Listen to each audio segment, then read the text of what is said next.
like That's $3. pretty funny. 25% is the problem. And then I get them out every. One of the kids, a little boy in our third grade, his house brought in. All the moms in our third grade back were like, okay, where are you getting it? It's sold out everywhere. And apparently the elves are the ones that are free. So we're all trying to find this black.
Yeah, yeah. But he knows what an iron. I'm going to take the batter out of both of them. Well, they do have negative pressure. Bells. Oh, 2 months? Man. I don't I've That been big thing. You good? responded to her is that our parents Good to see you. listened to their physician. Yes, yeah. I'm loving holiday season. So after this, after the first of the year, we'll be a little pit. But they pick me too much. It really bothers me because they just come one for one. I have 10 classrooms. So like, be fair, teachers. The nail on the head is basically the people. Or why don't you just come and do all the ones? that- Well, there we go. Good day. Welcome to Early Childhood Education Commission. I mean, just apologize for being a little late. My mind is shifting from power-based violence right from this morning. So I'm really happy to be in a room full of pleasant conversation with early childhood. I want to call the meeting to order and let you all know that we are live streaming today's meeting. So whenever you're talking throughout the conversation today, speak into the microphone. The meeting for early childhood care and education is called to order. Could I have a roll call, please?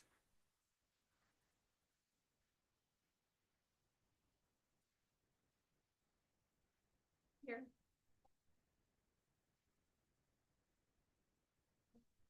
Here. Mark Vaughn. Here. Here. Here.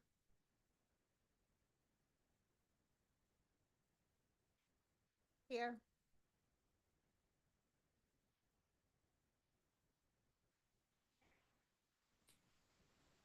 Lindsay Fisher. Here.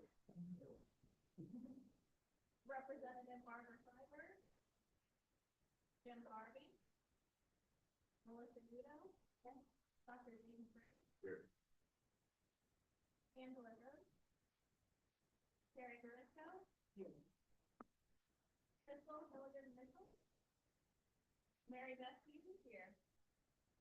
Dr. Missy Terry.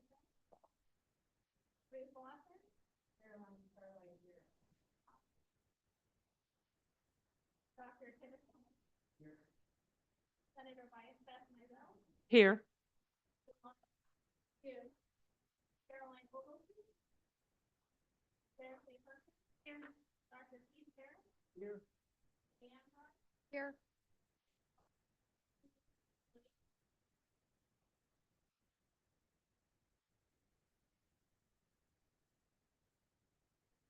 Dr. Lee Morgan. Madeline Baxter here. Melissa Silly. Dr. Sandra Curio.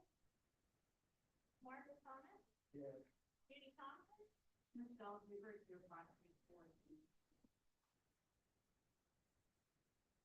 Michael Tippett. Here. Nancy Corain. Allison Craig. Lindsay Vickman. Here. Hari Wadi. Anthony Mark.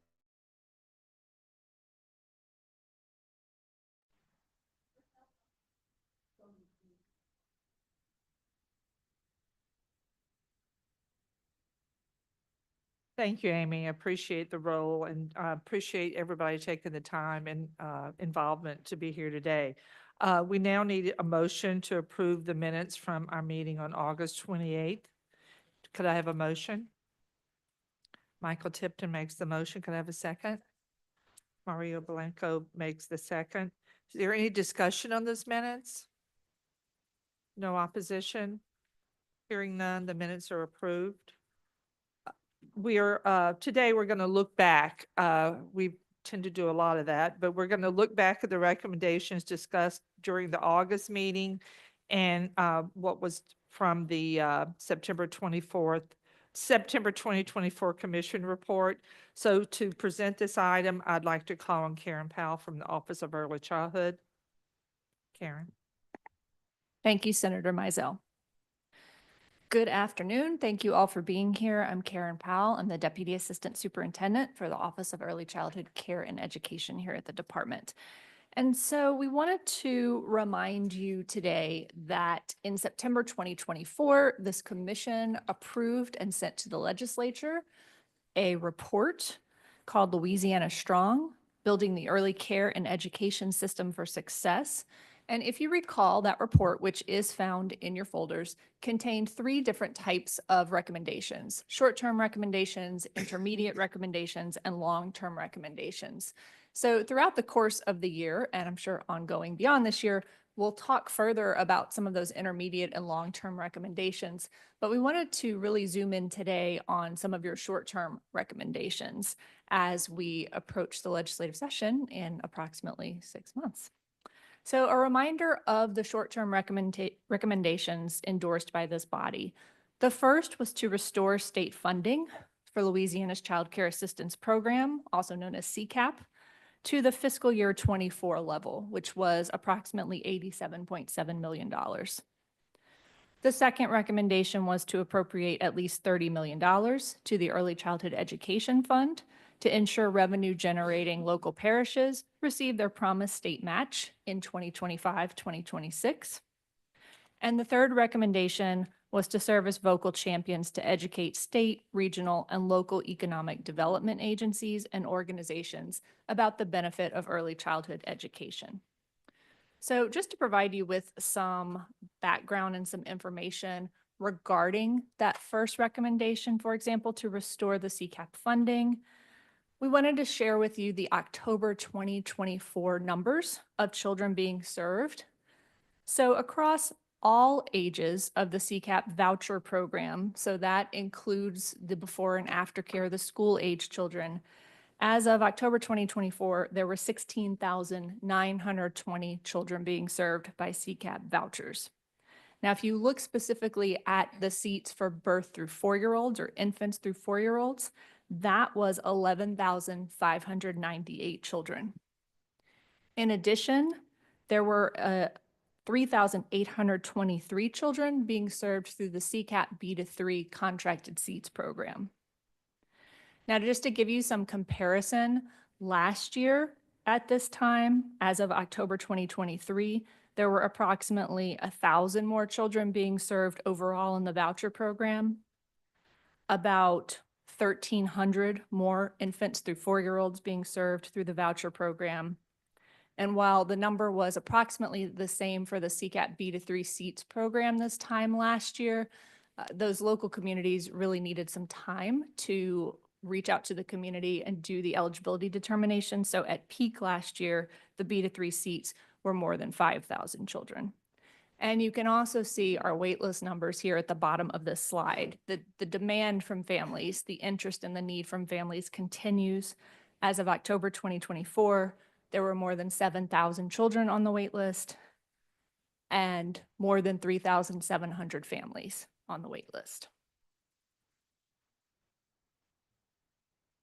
Now, in response to some feedback that we've received from stakeholders, we thought this might be a little easier to digest in this heat map to show you the numbers of children on the wait list, families really, on the wait list across the state. So I will note that every parish in the state, other than Tensaw, has children currently on the wait list. So you can see that there are many parishes that have 1 to 20 children or 21 to 50 children, but likewise, you can see how many parishes have 101 children or more on the wait list currently.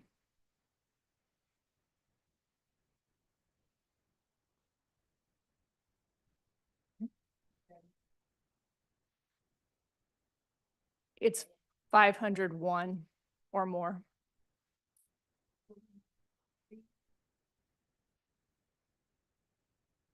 It is hard to read. I believe I know that it is Caddo, and I believe it's East Baton Rouge Parish, and I would have to check to see whether there was a third, but it's at least those 2.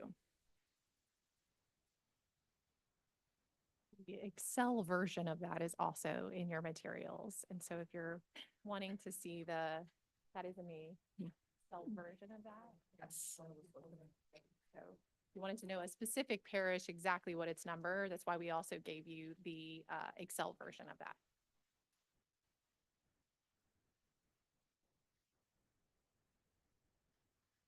But today we really thought we would take a deep dive into recommendation 2 with you about the Early Childhood Education Fund.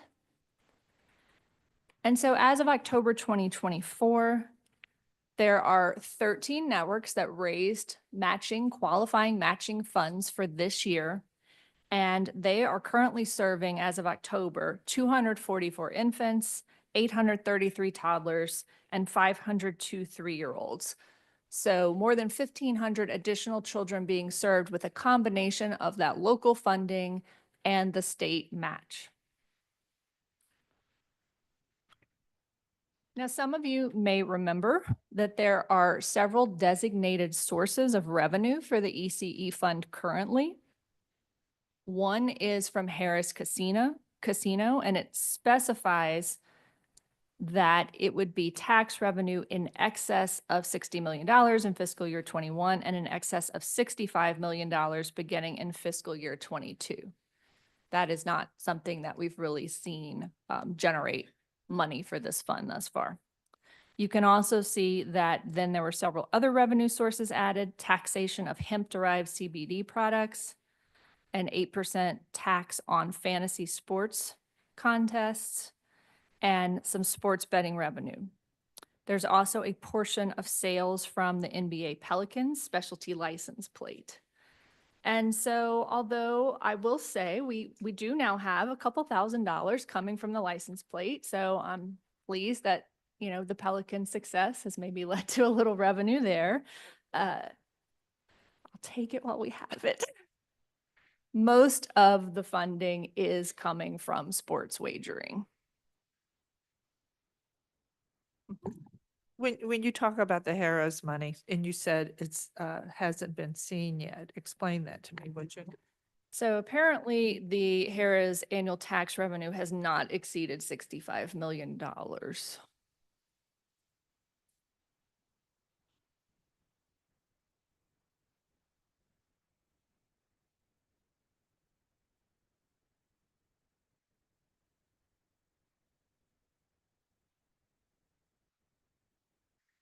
The sports wagering, so I don't have the breakdown by each of these pots, but for example, the license plate literally has been $1,300 so far this year, but it's been about $5,000 over time.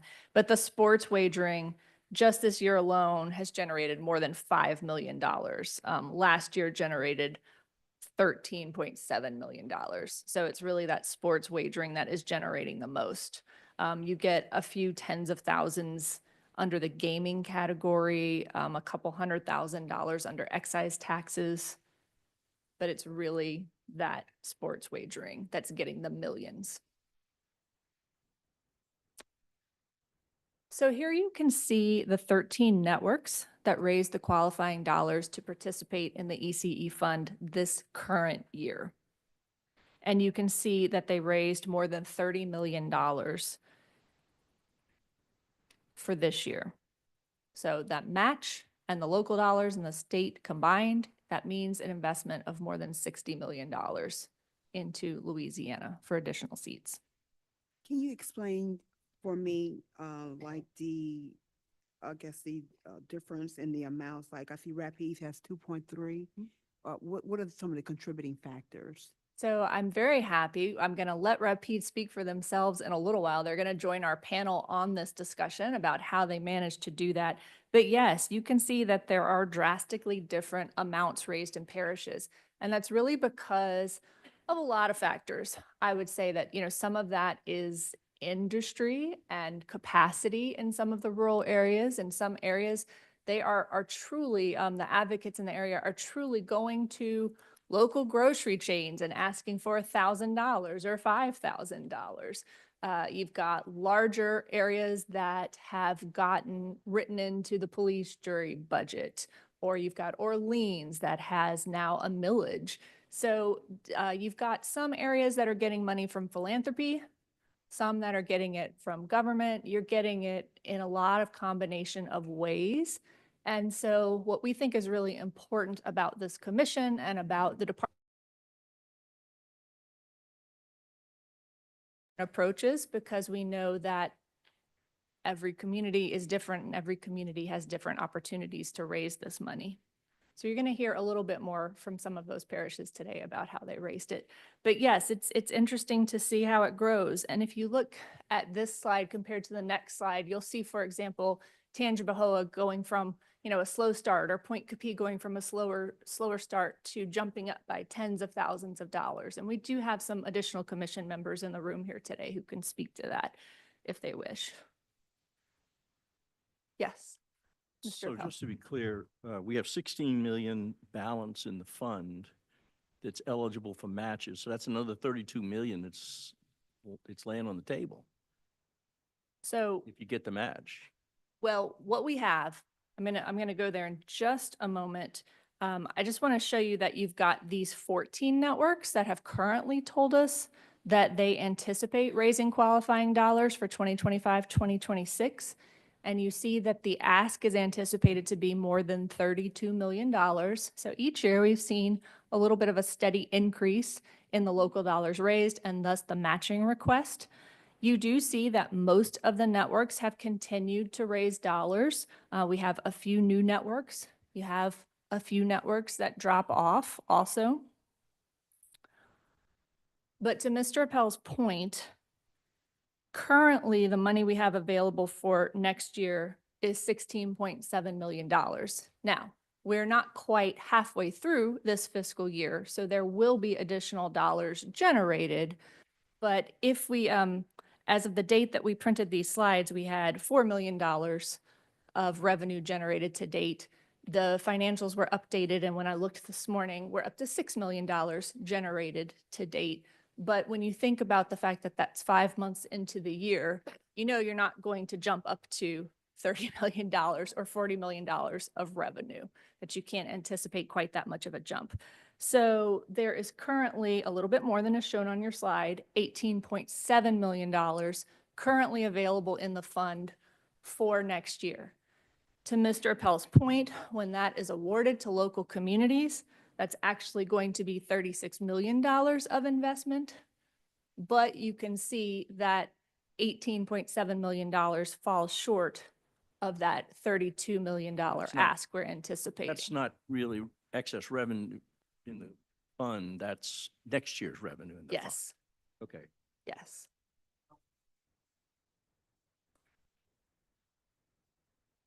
So the department is starting to think about how we would make adjustments in the allocations if that happens, because it's really going to depend on the legislature awarding more funding. And we know that was a recommendation of the commission. We know that that's something many of you will be advocating for, but we are starting to prepare for formulas and contingencies in case that does not happen. But it does mean, and I think that's a great thing for the panel to discuss and for others here who have raised local dollars to share, what does it mean if there isn't a one-to-one match in the fund for your future fundraising? How will that maybe dampen some of the success that you've had to date with this promise ahead of you? I will note, also looking at the balance of the fund, I just want to make sure everybody knows really the reason we actually have money available for next year is because there was also a one-time investment in the legislature of some stimulus funds, $40 million of stimulus funds. So if we did not have that carryover balance of all the funding rolled together in the fund, we might not be looking at, very much for this year. We might be looking at that $6 million, for example. How much longer do localities have to report to the department that they might have money up for the match, or has that deadline passed? So that deadline has passed because we do have to share information with the legislature.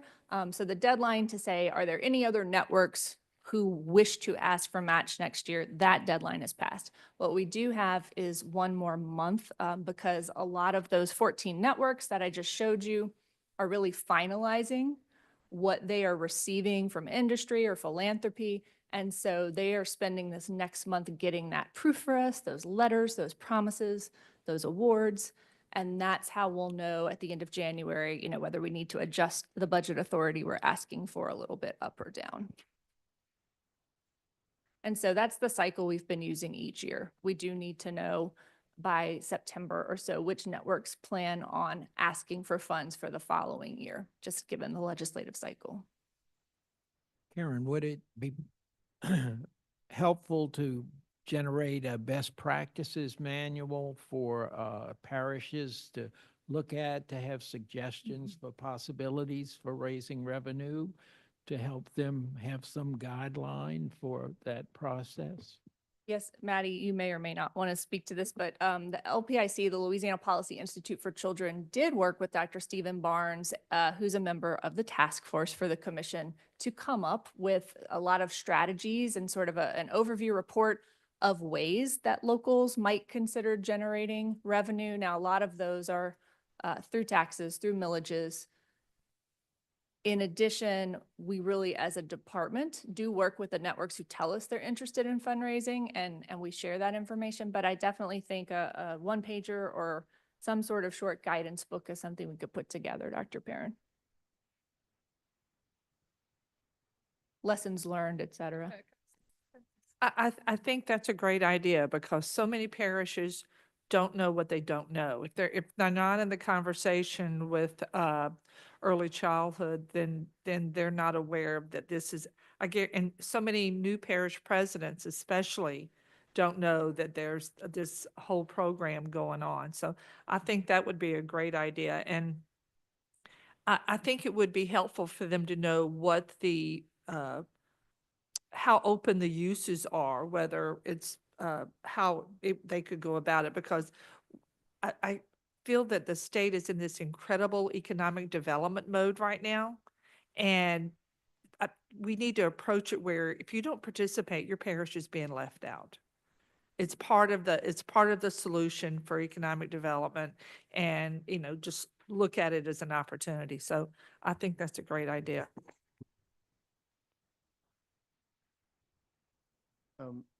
Is the department at all concerned about the question in the next legislative session of, we're asking for CCAP dollars, and then asking about to top up the fund, and there's a concern about moving the CCAP dollars into the fund to top that up. So we're supplanting, not supporting.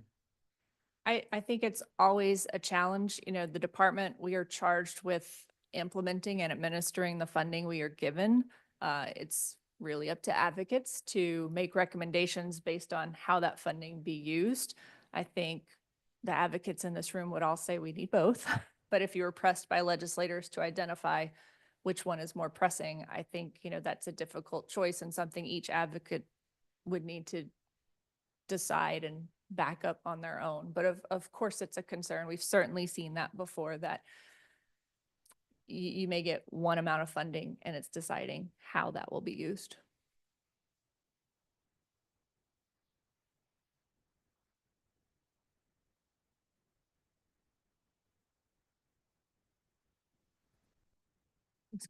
Yeah.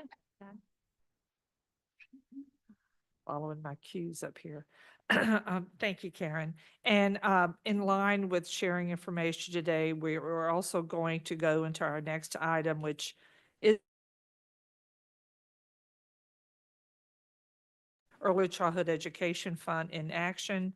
Participating in today's panel are Dr. Misty Perry Lassane. Am I saying that right?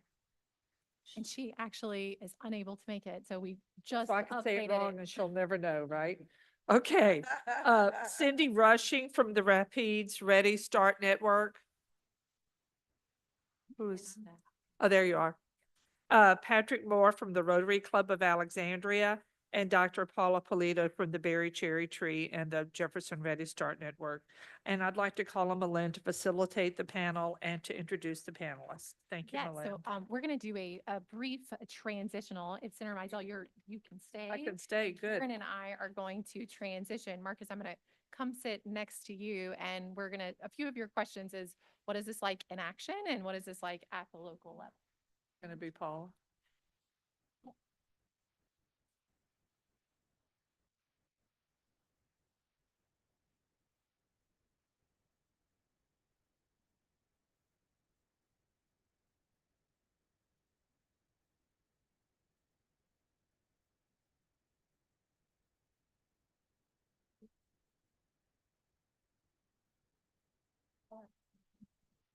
Get up, Lynn, you want to sit there? I'm gonna go right next to Marcus. It's No, actually, that's silly. You need to this sit is as there. close as we can get to an armchair chat.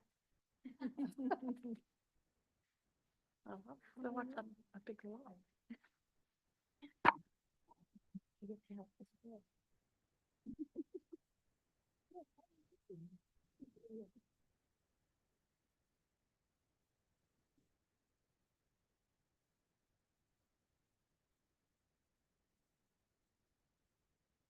Right. Can everyone hear me?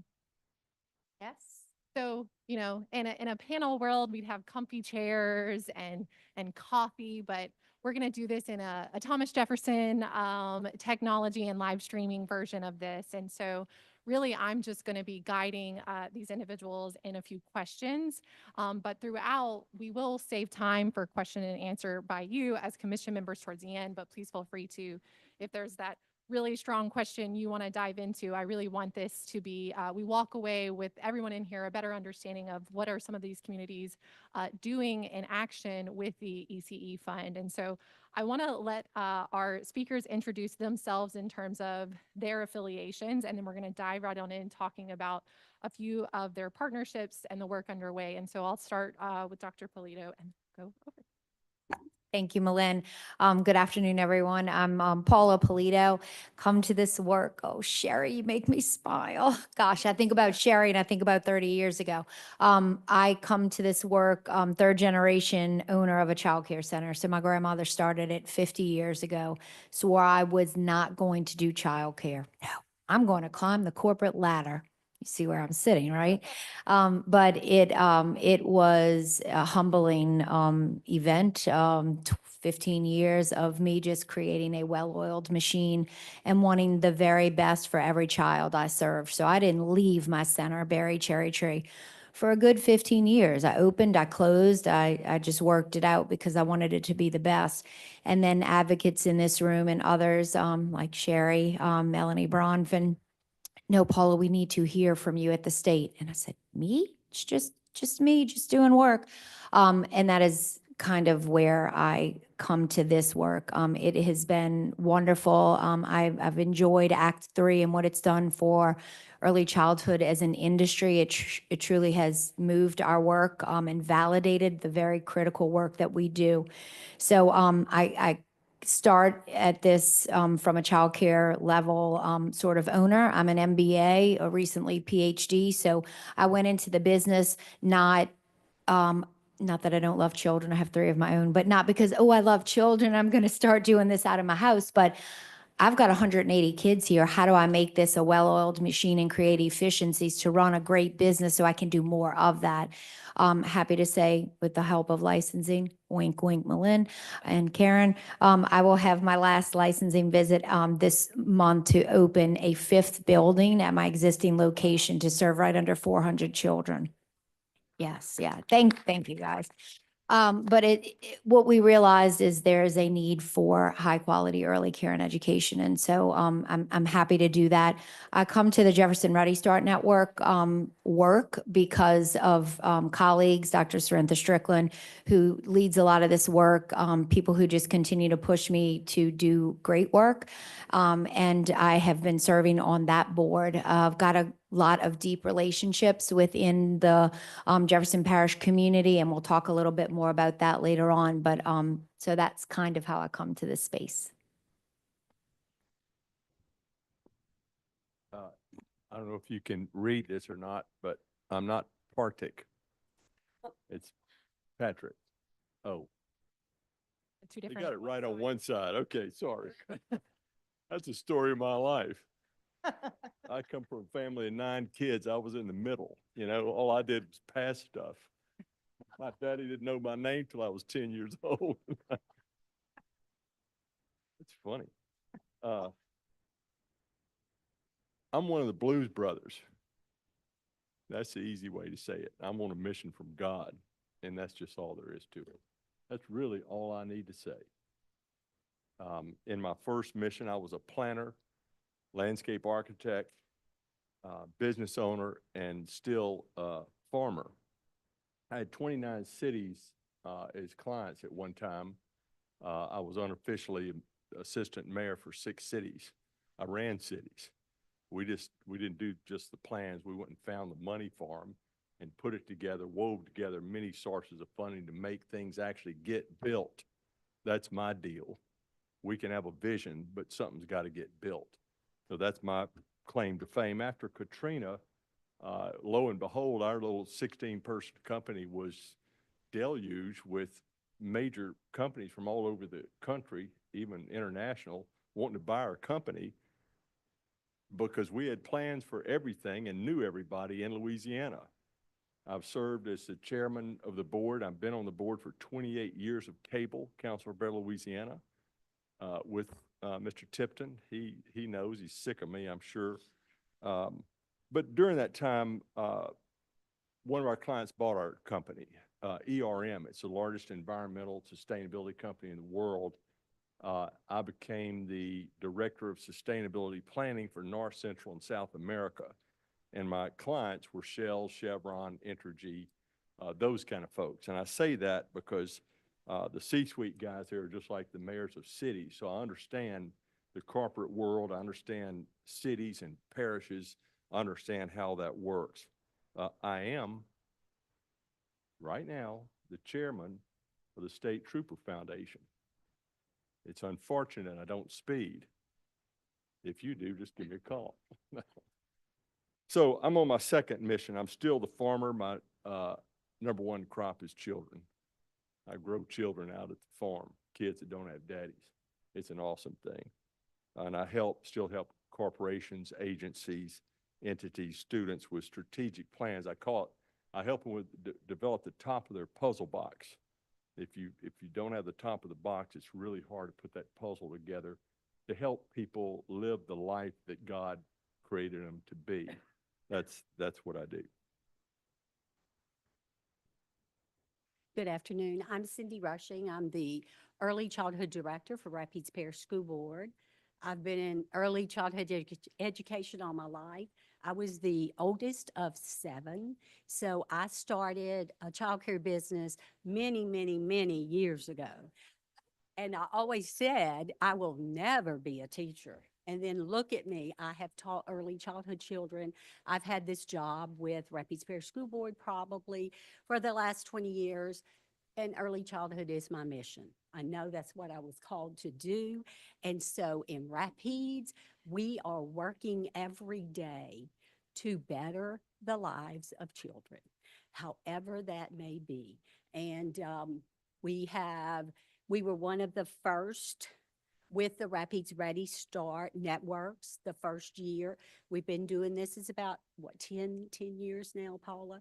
And what we find is that if you help families, if you show them that early childhood is the foundation of everything that comes after, and if you impact your community that way, and your community knows that, and they understand it, and they back you, and you can give them results of high quality teaching and learning in our child care centers, then that's why we chose to become part of this ECE, because it's all about bettering the lives of children and families.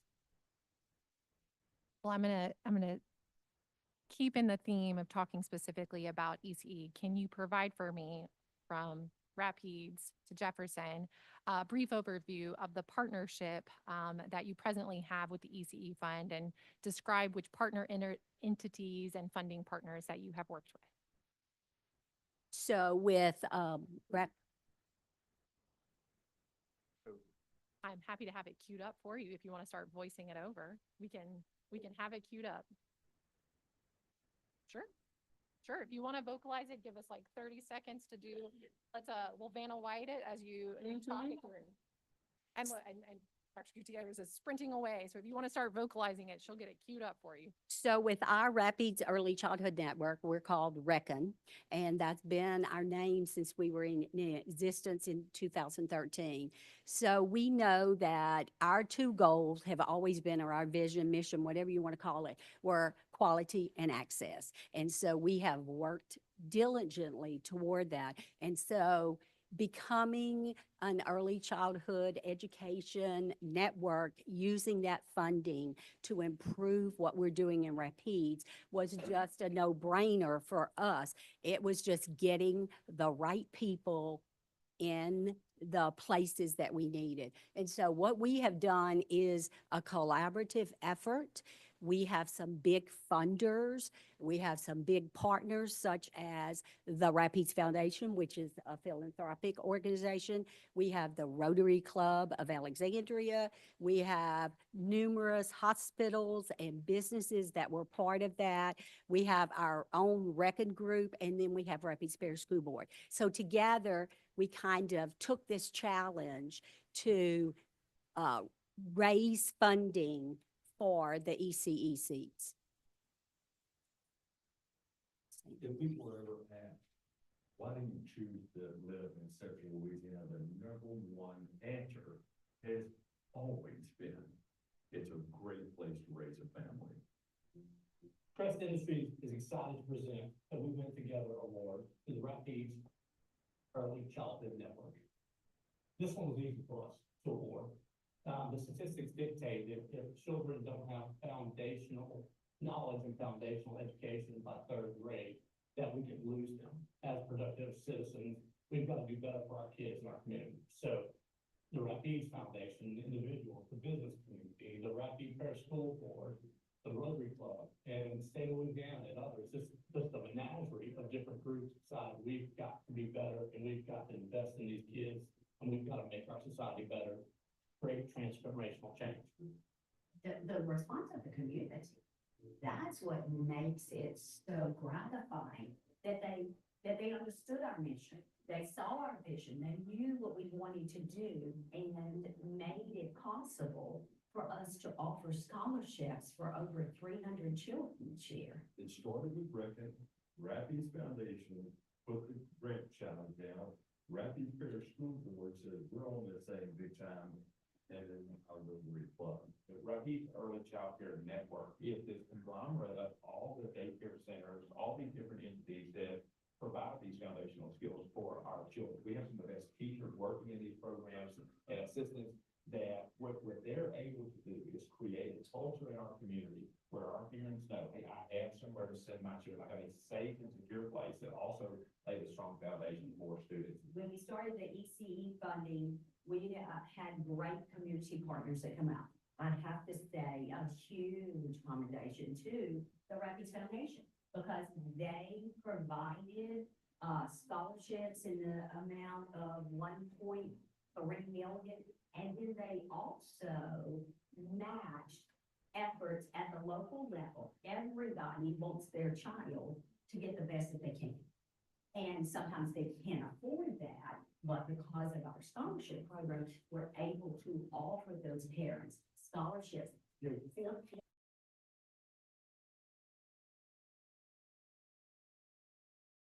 100 babies are going to be loved and their brains built up to be great citizens of the future.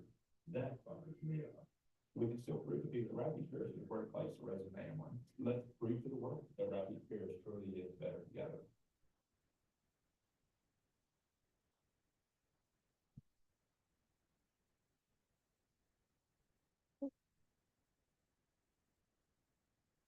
And I have to follow that, right? Dr. Gray, I should have shared our video from our forum. So I think it is grounded in the existing relationships you have. This Jefferson Ready Star Network sort of came about from a conversation over breakfast right before COVID with Councilman Scott Walker. And Councilman Walker said, I want to champion this work.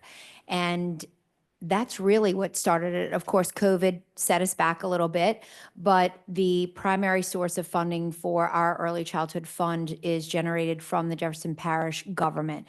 Our partners, we've got big partners. Dr. Gray and the Jefferson Parish School System are one of our partners. We've got Caroline Starlight here with the Jefferson Chamber.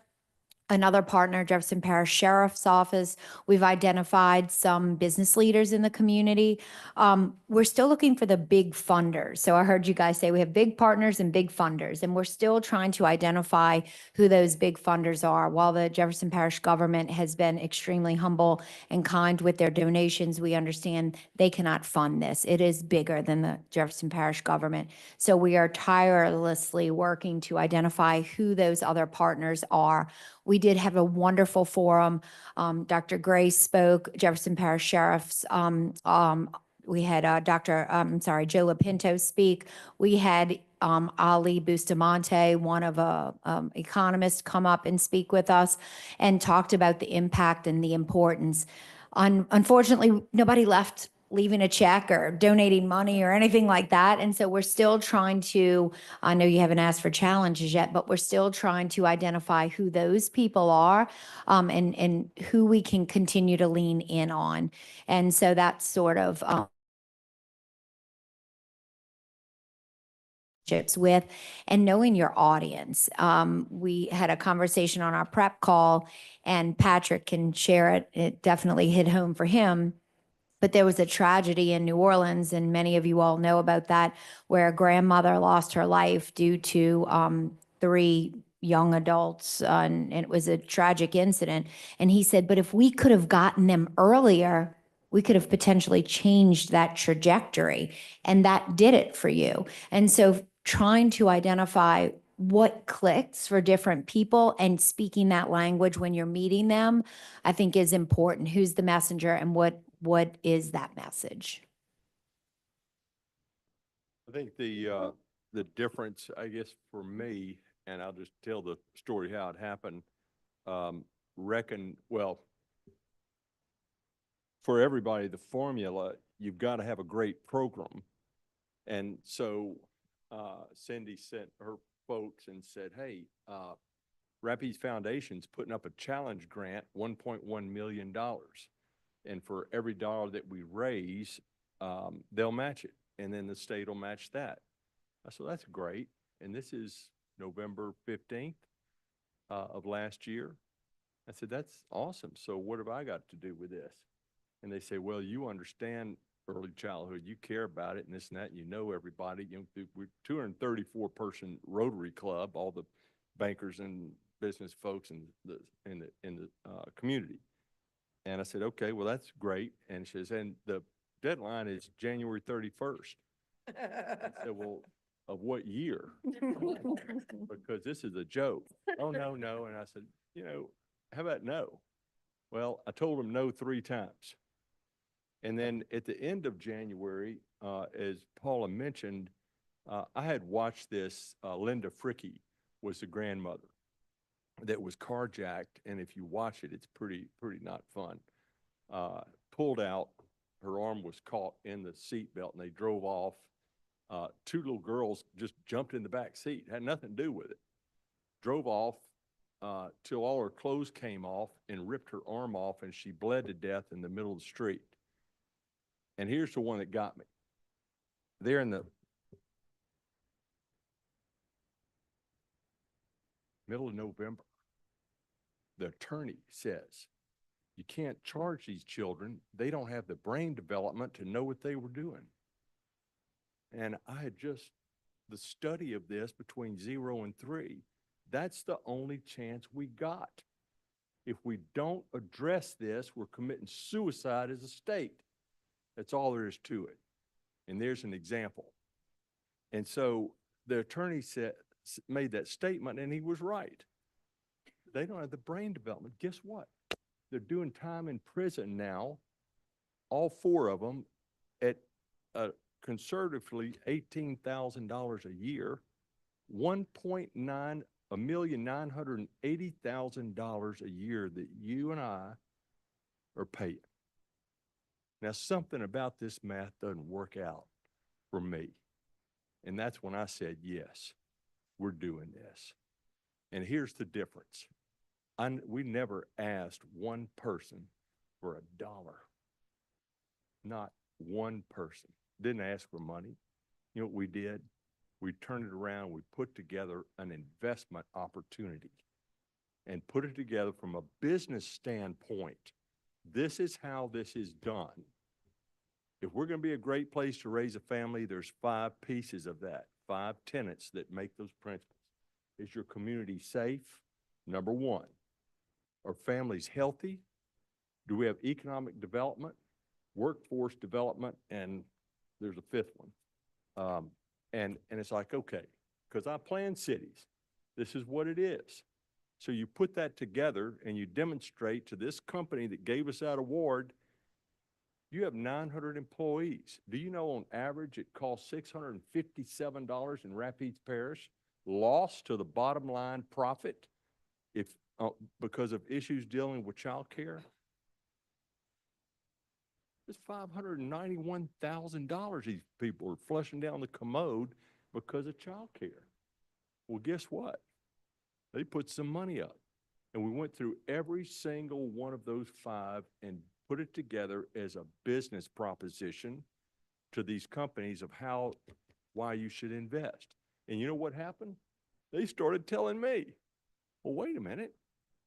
Wait, this is awesome for employee retention and attraction. Oh, that's a good one.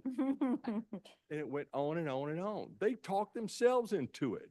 And I got to tell you, and what really got people, they're like, what's this guy got in? What's his deal? Why is he doing this? And this is where the Blues Brother part comes in. I said, I'm not asking you for money. I don't care if you give a damn dollar. You know, you got to deal with my boss. Well, my other boss. And I said, oh, okay. I won't name the hospital, but they're kind of aligned with that. You can figure it out. They told me one night, says, we're going to give you $100,000. So, wow, that's awesome. That's great. Oh, great. But I didn't really care. I mean, I don't care. I'm just running the traps. And so it's an investment opportunity. He called me at 7:15 the next morning. He said, hey, I need to talk to you. He says, we can't do the 100. I said, man, I understand. That's a lot of money and everything. He said, yeah. He said, I was laying in bed this morning. And he said, I started talking to your boss. He said, we're going to do 150. I said, well, we can't take that. I said, 100's the limit. He said, no one's ever told me that. Anyway, I don't want to take all your time about all that, but it is an interesting story when you put it together as a business plan and an investment opportunity. We had not one person tell us no, not one. And we raised over $500,000, and it's still going on. And that's how we started the match with the Rapides Foundation and all these others. We started putting money together, same way I did with cities, all from all different parts and pieces till we got to that point. And we did it. We did it. I walked out in the parking lot the last day. She was getting ready to go punch the button to send. And I looked up in the sky and I said, man, you're awesome. I said, you can really raise some money. I said, I don't know why you'd leave some money on the table. And $70,000 came in 15 minutes. And we made it. I couldn't believe it. Anyway, I don't know why I'm telling you that. So, oh yeah, I'm sorry. It's education, economic development, safer community, workforce development, and healthy families. Those are the 5 areas right there that you got to address. And you go to your businesses and say, how are you dealing with these things? Are we going to be a place to raise families or not? So, and your formula for any success is this: 3 things. You got to have a vision, you got to have resources, and you got to have a champion. It's a 3-legged stool. And if you don't have one of those, it doesn't work. So right off the bat, we got a vision. If this lady had not, in the 13 years doing this, raised and done such an amazing job, this thing would have never happened. So you got to get that going. You got to get your thing going. The resource, the Rapides Foundation, they were the funding leader. You got to have somebody out there that could put up some kind of a challenge. Everybody loves a challenge, right? Who's not going to do that? So that's a good one. And then last, the champion. That's where our Rotary Club, and I agreed to do this only if we did it through the Rotary Club, because I don't need to do this for me. So I made it got everybody involved. In that regard, the key here is choreographing public and private entities. Think of where you live. Think of where you live. How many people go around and say, well, your organization's doing this and his is doing that and my company, but whoever got people together? Well, wait a minute. If you give me 5,000, he can match it with her special grant that he did. And all of a sudden it's like magic, but nobody talked to each other. So that's a big one. The second is the fire, and that was the fire, the Linda Fricky fire for me. And again, when you can demonstrate, we could have paid $180,000 for these 4 kids over a 3-year period, and now we're paying $1.9 million. So you can do the math. Understanding the rules, this is where the state, also you guys come in, and we start to understand how you work, and it takes time. You know, and you got to explain this to Roy Martin and people like that, right? And they got to get it. So telling that story about the rules, and doing it in a way that describes their business needs. I need people to work. Oh, and I need people that can think. Well, this is a start. Where they, you know, if we don't do this, they're not going to be able to think. And they got it. And then having a long-term strategy, to your point, and you asked that question earlier, you know, and that's about, we're not going to count on the state funding this forever. This is about family development, not just early childhood development. So you got to think about that whole picture and where that's going to come from and how to do that. So that's the end of that. And you were going to ask about any recommendations. You know, for me, I think you got them. I mean, the first one is commit to make Louisiana a great place to raise a family, and take those 5 areas and put the money to it. Commit to the funding, the program, expanding the vision to inspire and develop public-private partnerships. And the last thing I would want to tell you is, because it's starting to kind of happen, but to do this, look at this on a regional basis. Because as we're doing this, we're having people say, but a lot of my employees live in Avoyelles Parish. Well, and so we asked the question, well, you know, if they work in Rapides or their kids come to Rapides, and we can fund it. Well, what about Grant and LaSalle? And it's like, wow. So it really kind of works from a regional basis. And I'm going to tell you one right now that ought to be a game changer for you guys, is this whole deal in Richland Parish, right? $10 billion getting ready to drop out of the sky like a bomb, and the ripple effect's going to be into Mississippi and Arkansas and all over Louisiana. If you want to go jump on something, boy, you could start this kind of deal with this kind of operation or process in a place like that, and it could be pretty awesome. Sounds like in terms of need, you've identified, and I don't know, Dr. Polito, this ranges from a regional perspective based off of safety, workforce, economic stability, healthy families. All of those are really some of the why that got you to raise your hand and say, I'm interested in the ECE fund, want to participate. But what would you say, so you've shared some of the relationships that you've built, kind of some of them sounded like they happened serendipitously in some ways, but what would you say are some of the biggest challenges you've experienced in kind of creating these partnerships or identifying these partnerships? One of the things that we seem to struggle with is whether it's our business leaders or, you know, whomever we're talking with, it sounds really good. Like everybody understands that. They understand it's affecting the workforce of today. It's affecting the workforce of tomorrow. It's important for our economy. But then they leave. And then they have a million other things to do. And so then it's how to keep it top of mind for everyone. I think that seems to be our struggle. We'll have a wonderful meeting. Everybody's on board. Yes, I'm going to do this. And then they go back to their other work. So it's trying to keep it top of mind. I think a part of that is, and I guess it's just from my experience, but, you know, when you get on the phone with these folks, and I'm now work for you, okay? Is to say, Well, Marcus, what's going on in your company? What are your needs? Well, look, if we do this, X, Y, Z. And by the way, and that's why I go back to I'm going to say the Rapides Foundation, having somebody out there that can do a challenge. I can tell Marcus, this is a 4-to-1 match, dude. You put up $1,000, I can turn it into 4.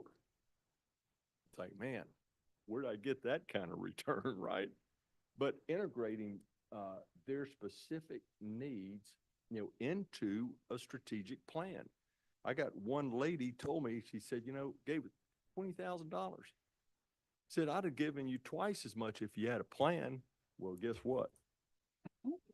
I got one now. I'm going back to her tomorrow.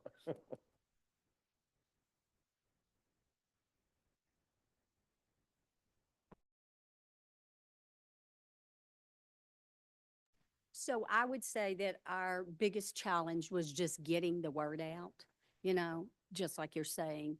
And once everybody, they have to understand your why. And if you can help them to understand your why and why while you're in it and what the impact has been thus far and why you need that money for seats and what's going to happen, and you can actually bring it personally to them, how it's going to be their why too, then they're more likely to really jump on the bandwagon.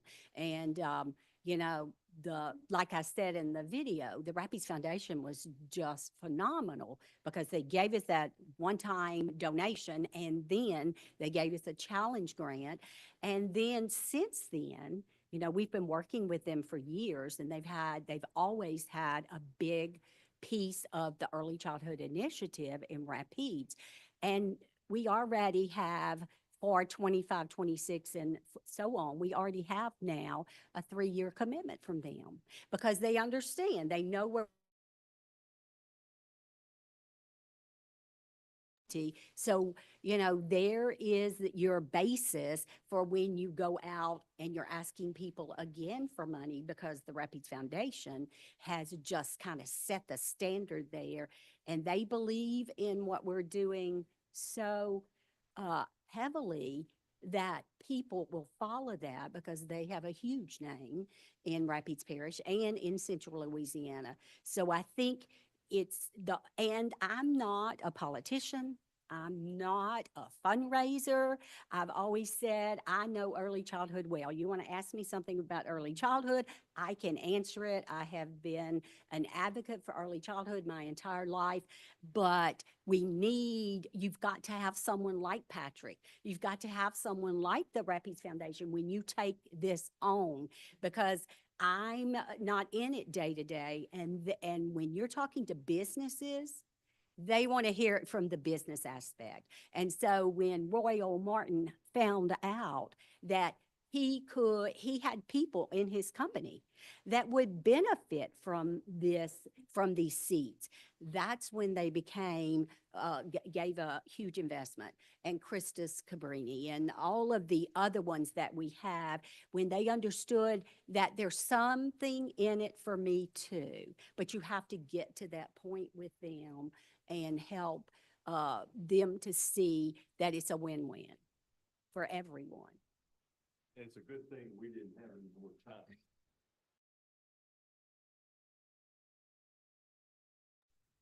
But so we're starting that again. Yeah, I'm just a couple things. My district's pretty rural, and I just wondered in the conversation from Patrick's point of view and from what you heard when they started stirring this up at the local level, was most of the support because of the business aspect of it, or were you basically making the conversation what that person needed to hear the solution would be? If Well, you understand what I'm yeah, saying. I think that's a really good question. And let me say this, one other piece is that, Jeff Powell, who's the superintendent for our school district, our school parish, he made a quote. He said, my wife asked me, he says, who is this Patrick Moore guy? Says, I wake up at 7:15, 7:30 in the morning, says, you're talking to him. He said, and you're laying in bed before we go to bed, you're talking to him every night. So it's like, hey, whatever. But, you know, having that partnership, getting the leaders involved in that public and private. Right. You know, is one. But I tell you the other thing, all you had to do was ask somebody, did you watch the news tonight? Okay. Yeah. Here's a 12-year-old shot her father. Blew him away. So it was a two-pronged. Yeah. Yeah, I okay. go back to the quote, if we don't do this, we're committing suicide. Right, right. We just are. Right. Yeah, it was a combination because you were looking at it from the business aspect, but you were also looking at our track record and what we were doing in Rapides Parish and what we were doing with Rapides Early Childhood Network. Not to say that I did it, but just the fact that we had 70 providers with early childhood and that we were making great gains in the performance profiles every year. We were improving. We started out, when all of this started, we had 4 child care centers that were proficient, 4 out of 36. Now, you know, we're celebrating tomorrow. We have 20 excellent child care centers. Wonderful. I mean, that's where it is. And so we know we're giving quality education for our children. And if you, and then that also bleeds into what are we doing on kindergarten with the kindergarten entry assessment with Dibbles. Right, and the gains that we're making. So it's a combination of both, and it's going to take both to get at the hearts of the people that we need Right, to. right. So to be let me functional. ask you while I've got, so why do you have people on the waiting list? I mean, where's that gap between what you all are doing and the waiting list? So if they're CCAP, they always stay on that wait list. But we do, because we know they're on a wait list, we do offer them our B3 and our okay. ECE seats. But they never come off of that wait list, even though we know they're probably not, you know, it's so large. And we have about, 230 or 40. But we do, when they apply for CCAP and we know they're on the wait list, we do say, hey, we have other childhood programs. And a lot of that wait list is also 5 to 12. You know, That's what I was CCAP, wondering. yes, Didn't- a yeah, lot of okay, it is okay. the That makes 5 to sense. 12 category 2. You know, that is one little part. Again, for me, I mean, you have to draw me a picture, right? Or I can't understand it. So I draw buckets. It's like, hey, here's how this goes. I got to figure it out. And so what we put forward is we ask people to invest in scholarships. So it's about $12,000, right, a year. That's what we kind of figured out. Okay. So how many scholarships do you want to invest in? Well, let's see how many employees I got. Oh, that's a big number. Well, sorry. You know, and that's how people ate it, you know, and could digest that and understand it. So it's not about just, I need you to give money. I need you to buy scholarships. Right.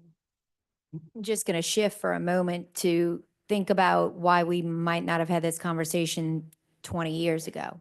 You know, we think about Act 3, we think about what happened in 2012, but you also think about where we are as a society as opposed to 50 years ago. Both guardians were not in the workforce.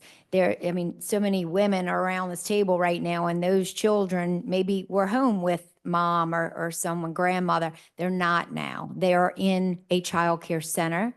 And so if they're going to access a child care center, we want to ensure that it is quality. So we've seen a shift in where we are. And I think this body, as well as the Early Childhood Advisory Board, are trying to sort of be proactive in how we can support that.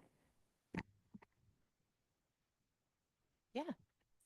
I mean, this is tremendous. We've done not nearly as aggressive, I guess, in Caddo Parish, but I'm curious in your conversations with the business community in particular, what's the time horizon? Is this a 3-year campaign? Is this, we're doing this from now on? We're gonna get, we're expecting that $100,000 check from you every year. What's the sort of the sustainability approach that you all are taking with that? Well, remember, this November, like 19th or something, and January 31st, at the end of that, I was like, dude, I'm not gonna bother you for a while. I don't even know what's going on. All I know is we finished that. And the idea that there has to be a strategic plan. And so as the year has gone forward, we actually have a presentation we're gonna do Thursday to the House Education. But, we started figuring this out and looking at other facts. I mean, the statewide results on benchmark for reading, the state's 2024 was at 29.5. We're at 39. I'm like, well, how's that happen? Well, wait a minute. After 13 years of feeding babies with newer brains into the system, something's starting to happen. You can start to see the results. And so, good point. I always said this got to be a 15-year deal. And that's what we talked about to the businesses. And they said, what are you going to do about the funding? I said, look, guys, Cato, y'all do the red light deal. Is that right? Yeah. And then, I mean, look at New Orleans. I mean, my gosh. I mean, to pass a tax. Okay, well, that's one thing. That's kind of out in the horizon. But there's got to be, for instance, this year, we went to a few foundations. They're like, dude, you're like a month and a half late. I'm like, well, hello. We only had 7 weeks. So we're back talking to, and they take forever. But there's got to be a leveraging of short, medium, long-term funds and that bigger picture thinking.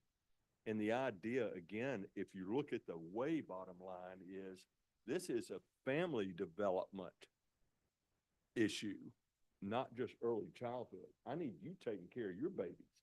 I need to help you figure out and make sure that this is working in that way. So we're looking out that far in advance.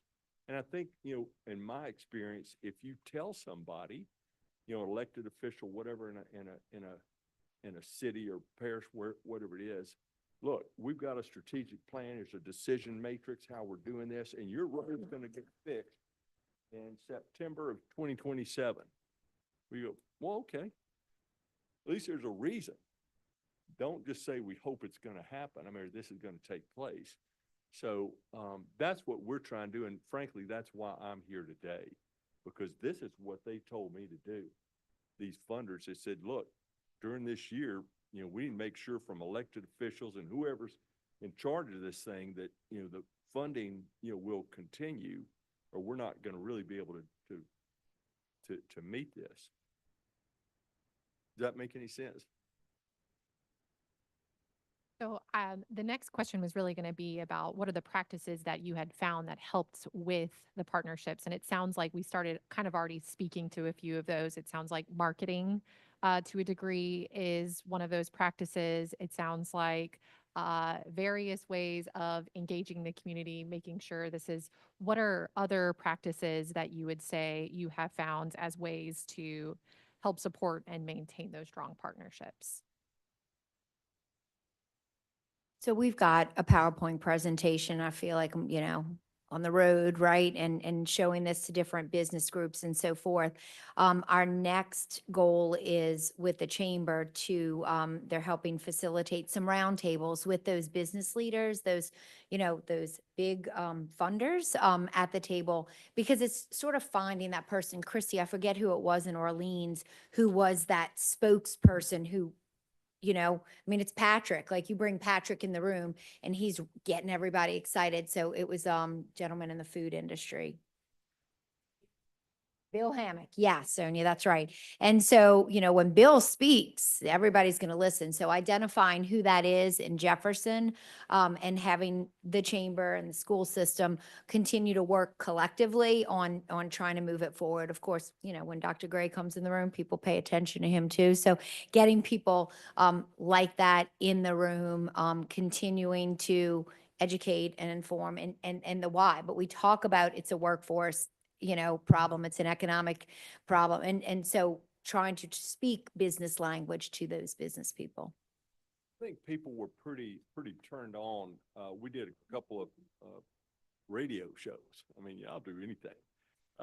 And we had the superintendent and the head of the Chamber of Commerce on there. And we had so many comments. It's like, man, it's just awesome to see our community like excited about something that we can rally around. It could have been about dog care or something. That's not true. But, well, the point I was trying to make at the beginning is that to be able to choreograph entities, and people say, well, okay, you're making sure he's not wasting money on the stuff she's already doing because he's going to fund it. That's what they want to see. Is it efficient? Is it safe? Is it going to make me, my family, and community safer? Is it going to make me, my family, and community more efficient? And lastly, is it going to build value? And we all want to get to value. But if you jump over those other two in any way, it's not gonna happen. Safety, function, value. And when it's defined in that way, then people get it, pretty quick. Cindy, how are those funds distributed throughout Rapides?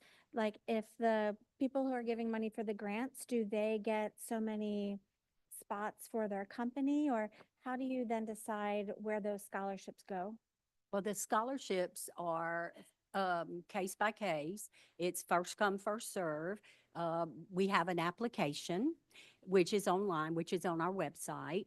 They fill the application out. It comes to me. I forward it to whoever it needs to go to because we have multiple applications. And then our manager then sends them an email with everything that they need to do. So just because Royal Martin gave however much he gave, those families still have to qualify with the ECE requirements, which is kind of like CCAP. Okay. And so they have to qualify for that. So, but we work with their HRs if they want us to. We've worked with their HRs. We know one of the questions is employer. So we know when those applications are coming through, but it really is first come, first serve. Whoever gets all the documentation in the quickest and is eligible is going to get the next seat. And we have plenty of seats, so it's just a matter of completing all that paperwork. Just like, when you do a CCAP application, all the things that you have to get. And some families are quicker than others, and some families struggle with that. And so we can't just wait on them, but we keep their applications. And as soon as they get the documents that we need and they're determined to be eligible and they've chosen a child care center and that child care center has openings, then we do the acceptance letters and they're enrolled. So of the 300 plus seats that we have, how many are filled and how many are in process? They're about, with all of them filled and being processed at this time, because we have applications coming in. We have about 200 seats already filled. And about another 100. About another 100 that we could do. So We kind of got started late because of everything that happened. So we actually didn't even start until September. So we think that that's pretty good for the first 3 months. And applications come through every day. It's just a matter of being able to have all those documents that are required. Because, this is, when it's all said and done, this is a Louisiana Department of Education initiative. And so you have to make sure you follow because you're going to be audited. Bottom line, you're going to be audited. So we do things the right way from the get-go so that we don't ever have to worry about that. That's also why people have the confidence to give you the money, because the accountability is there. Yeah. Trustworthy I think probably a fixture, but you were already a fixture in the community. Yes. That they didn't have to worry about fly by night, whatever. So that was a real plus for you guys. Yeah. It was. That was a comment. One of the business says, man, HR person called and said, these applications are kind of hard. I mean, they're very, thorough. And tell your boss that. That's what he hopes. I have He two wants more to make questions, Melissa. Okay. Go ahead, go for it. Oh, so it sounds like then behind you, you have a team of people basically running a mirrored image of the CCAP office, which seems like a huge, We have one person One running it person. behind me. okay, I mean, she is like our early childhood manager who has worked for me for years. And so she is taking this on, and we just have a very efficient system because we've been doing it a long time. We did the B3 program. And so this is like our, fifth, sixth year to do B3. So we already knew exactly what we were doing. We had the players on. And so it was easy for us because we already, like I said, we've had a B3 audit every year for the last 4 years, and they've all been clean. And so that makes a difference too. So we know what we're doing, and that's very helpful too. But you will have other school districts that can provide that same thing. We just have a really good support system, and it starts at the top with the superintendent, understanding early childhood himself, and valuing what we do in our community. Do you guys think you're getting to those children who are most need, that is the low-income families who may have families that may not be able to reach out to your application sites online, that may not be able to be there, but would be the ones who would be at most need for having that early childhood education so that they wouldn't have those problems later on in life that were so well pointed out by Patrick there. So are you getting to them, or is there something we need to do that's different to get towards that group? I feel that we are, because early child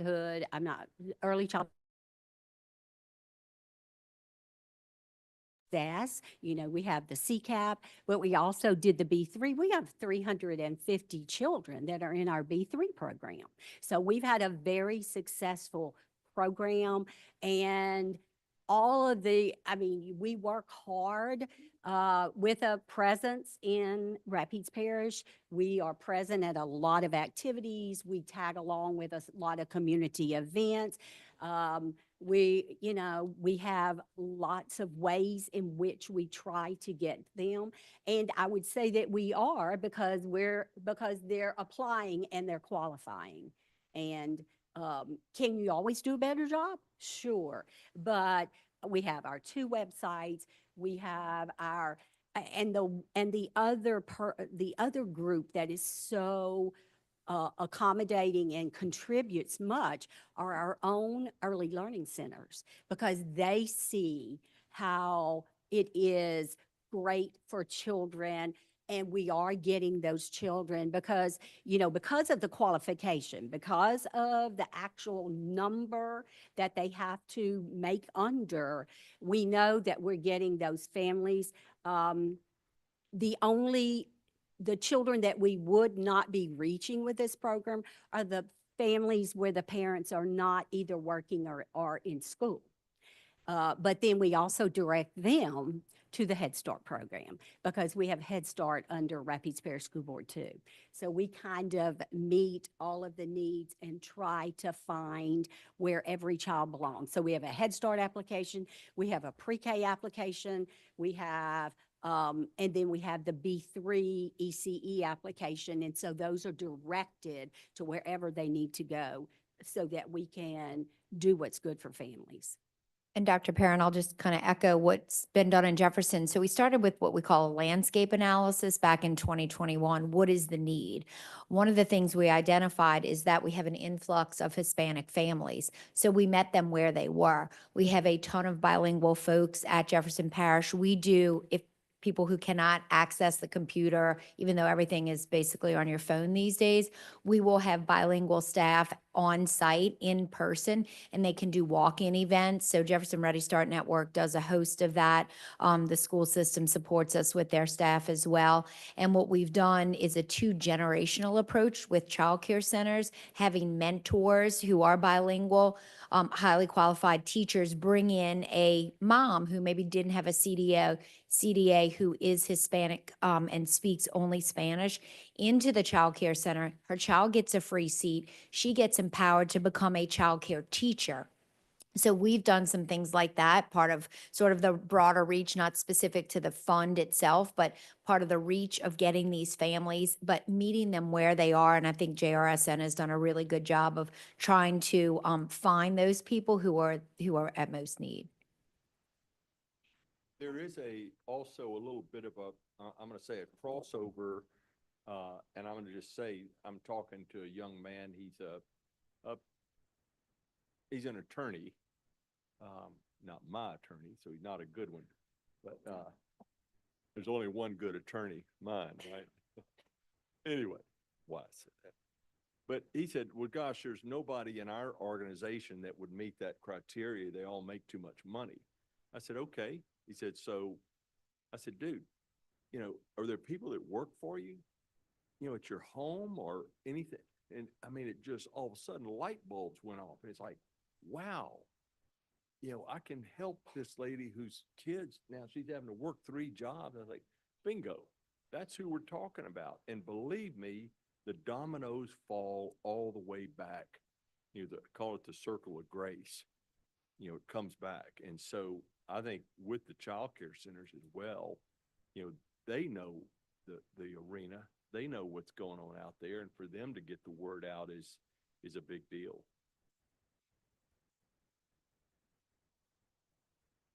I'm gonna go ahead and skip to the last, just because I want to be able to let you ask as many questions, because I feel like I have a million more. So my last one is really just gonna be, can you share with me a child or family success story? And then, of course, I know there are several other individuals that have been involved in the ECE fund. Wrap up that. Well, I'm going to defer to Miss Leanne Price, who is one of your members, who runs Foundations Christian Learning Center in Pineville, is a excellent site and has been so for a long time. And so she had, when we did a thank you breakfast for all of our funders in September, and it was so well attended, and she had the most precious mother that shared that day about what it meant to her. So Leanne, do you mind? Yeah, I have several families that really just have such a heart of greatness, of gratefulness to have that. The mother that spoke is a single mom, and just what it did for her, not only having her child in a wonderful center. I'm sorry, I'm tooting my own horn, but the safety in that gives parents, but that she didn't have just such that financial burden.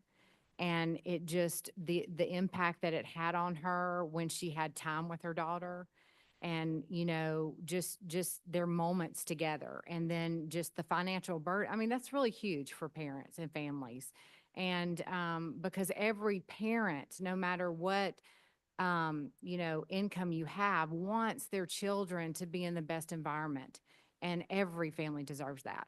And so, and I've had other parents that just, their heart, they're about in tears when they talk about it, that how much just that has lifted from them, that not only are their child in a great place, but the financial burden has been eased. It's not so bad going to the grocery store, because we all know that's horrible these days.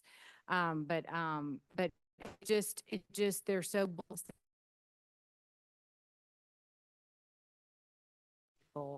and to share their story with that. So, anyway, it's pretty incredible. And I think people do need to see that, to see what a blessing it is for everyone. Because this mother went from working 2 jobs. Oh, that's right. To I being forgot able about to yeah. give up one of her jobs. Yes. And then when she was, and being there for her daughter in the evenings. And and so the quality of her care improved also, and the quality of life, because we want families to get the best that they can. And if we can do this, then we're improving the quality of their life, which is in turn improving our community as a whole. So it's a win-win for everyone. I also had another parent recently that was able to go to a day job instead of a night job because she was able to get waive tuition, the scholarship.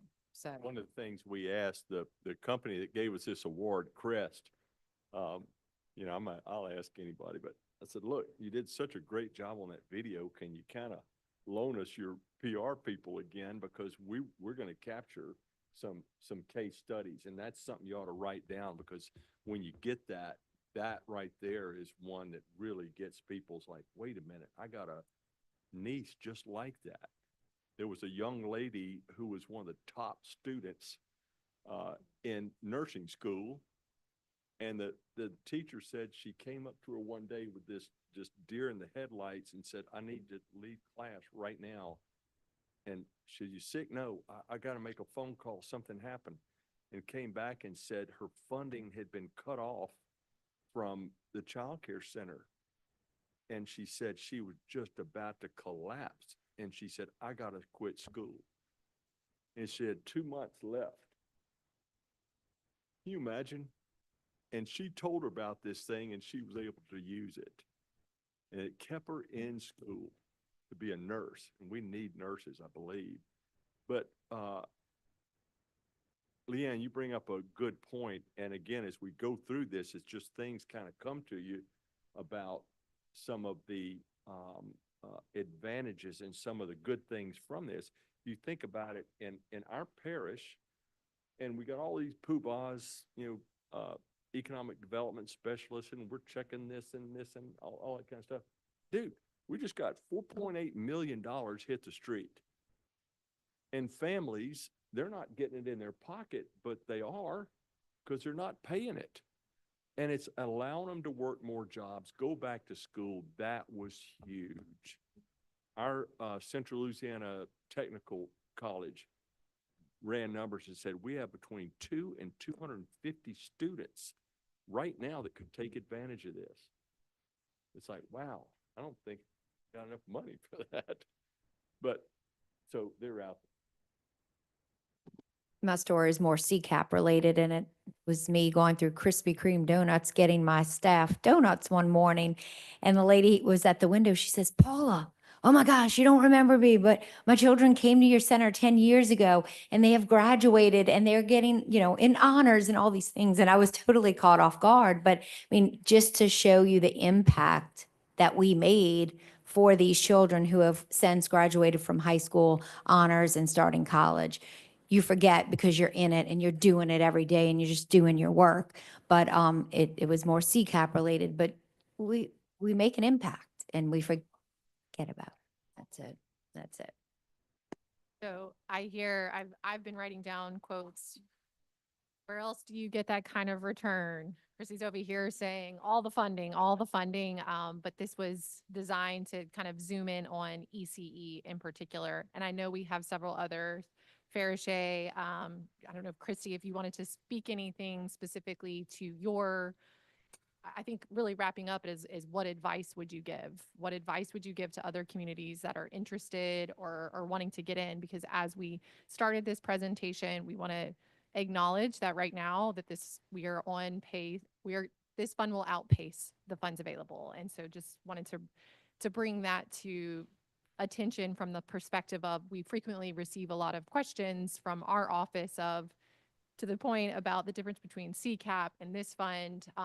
We acknowledge that those who are not deeply entrenched in the different varying funding sources of early childhood, that it does get a little confusing at time. And so really we wanted to spend time talking specifically about the ECE fund, that this is a fund requires matching. They do have to meet the requirements of CCAP in terms of they're working or in school. And yes, we are stewards of our state general funds, and so they are audited if so needed, because that is what we do as administrators of the programs. But I want to open it up to the commission if you would like to ask a question of either the panelist or share out from your lens of interaction with the ECE fund, if you have anything to convince. We were doing our funding. I'm from New Orleans, and we did the millage, and the first time we failed. And I mean, Bill Hammond, like Paula say, he was, you remind me so much of him. I think if everybody had him. Patrick Moore, Bill Hammond supporting and leading the way, you know, especially for the business community because they relate to you more than they relate to us. But when we lost the first time, we went back and we asked the question, what was missing? And a lot of people were saying what was missing is we wanted to hear the provider's voice, we wanted to hear the teacher's voice, and we wanted to hear the parent voice. So us as for providers by providers working with all our agencies, we got together and we pulled together all our providers, our parents, and our teachers, and we hit those doors like never before. But we had people like training us, talking to us like in the business, how it would relate to people. And we was knocking on them doors. And I mean, most impressive that I know it. But when I saw my teachers knocking on the door and people was asking them these hard questions, and they were able to come and say this and that, and they were saying, I wasn't going to go and vote, but since I had this conversation with you today, I'm going out and vote for this millage. And not only I'm going to vote, I'm going to bring my sister, my brother, and all my other family members. And when we got this passed, it was during Jazz Fest time. So you can imagine how hard this was to get people to go out and vote before they go to the Jazz Fest. So we were on the corners waving signs and people were saying, we went voted, we went voted. But it was because of the business community, because of all our partners working together, like the Clovers and the Agenda for Children, LSU and everybody. But it was the providers and the parents and teachers that really pushed it over the top and made us get this millage passed. And like, you know, you say, and everybody, I can see a parent that I know graduated from my center getting this support that now she graduated from LSU and she's a lawyer. And at one time she was working 2 jobs and she could not quit a job because she had to pay for 2 children in childcare. So to get that, she was able to go back to school, and now she is a lawyer, and her kids are at the lab school. I think she had a house in New Orleans, but now she lives in Baton Rouge, and she's doing what her passion was. And this is why this stuff is so great. And I tell people all the time, the statistics and the numbers is so important, but the narratives and the stories, like y'all call them the case studies, we call them the stories, storytelling, that is the most impact thing, because we went to Harvard University and we pitched the workforce thing. And it was my student who was the first student at my center. And what took us over the top, Lamont was my first student, and she's still like my daughter. I still support her. Well, not no more because now she's a doctor. But she graduated as an engineer and she graduated as a doctor. And when she stood up and we say she's here today, everybody say we won, because it was the impact of this story, how this child support helped this child to get where she was. And this is why we do this every day for our families, our children, and our parents, and the teachers too, because teachers need livable wages that's going to give them something that they could buy homes, because we talked about a safe place for them to live and to raise their children, to be able to pay them high wages so they can be able to go out there and stay in early childhood and not go to the school systems or go to the other programs, because we can afford to pay them more money for them to stay and really work in the brain development of children.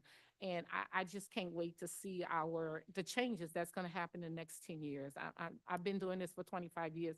I'm very passionate about this, and I'm a storyteller. So whenever I go out there, Rochelle tells the numbers and the facts, and I tell the stories, you know. But those are so very important, and there's so much great work is going on in the community, and I love what y'all doing, and I've been making notes, and I believe in copying things that's already happened. You don't have to go change it, because we have to find ways to raise more money and not just depend on the state. And this is very innovative on how we can also make matches in some of the money that we're getting with the millage. So thank you all for sharing your stories today. My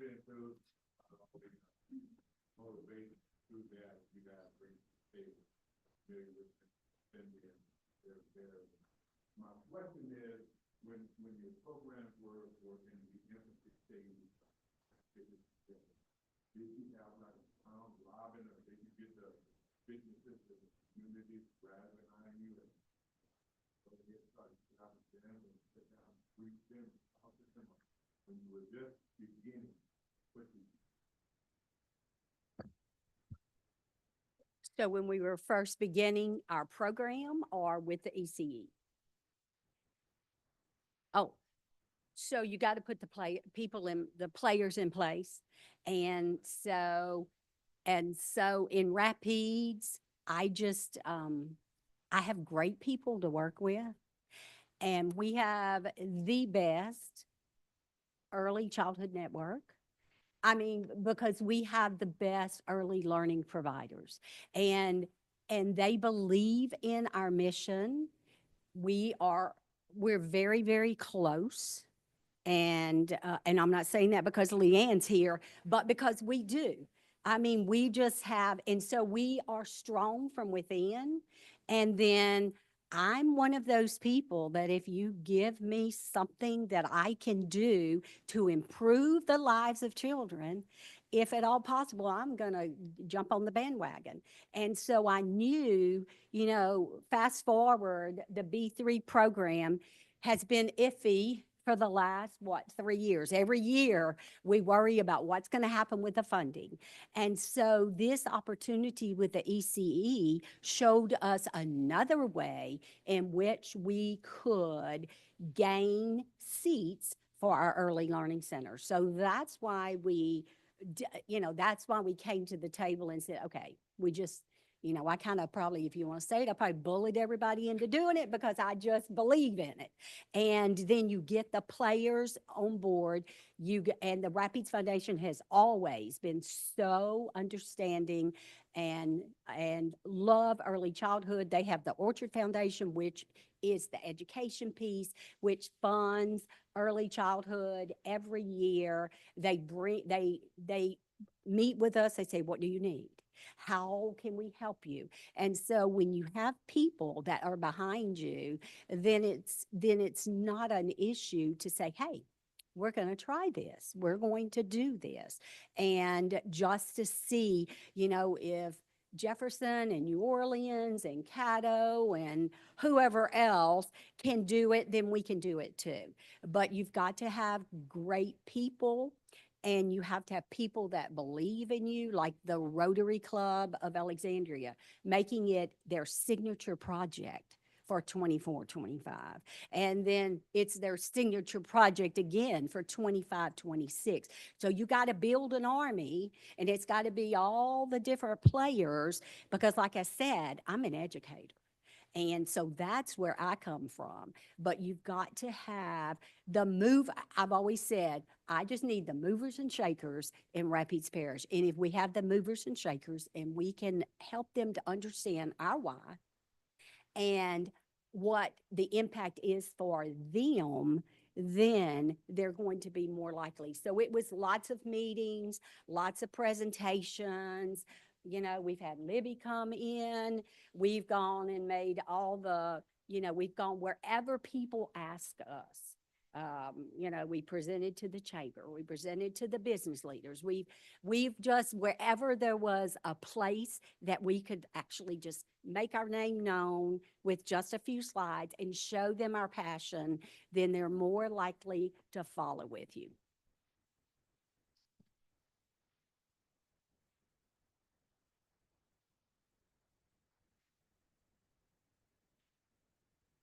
Yes.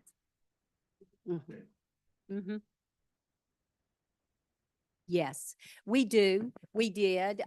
We actually take our show on the road. And this fall, we have 3 larger municipalities in Rapides, Ball, Pineville, and Alexandria. We have presented to all of them. We're even helping, and we also know that they have lots of people that might qualify for the tuition So we're kind of doing two things. We're actually showing our program and how you can be a part of it, but we're also showing how they can help their own employees. So for example, when we went to Pineville, they took our flyer and it went in everybody's paycheck, the next paycheck. Another group sent it out via email. So we go wherever we're needed, but we also try to help people to see the bottom line is, y'all, what's in it for them? Because they're more likely, just because they love children may not be the thing that gets them. It may be something else. And so just going to the different groups and having a, 5-6 slide PowerPoint and then showing that video. I mean, that's the most awesome thing that we could have ever done. And that was just something that was given to us.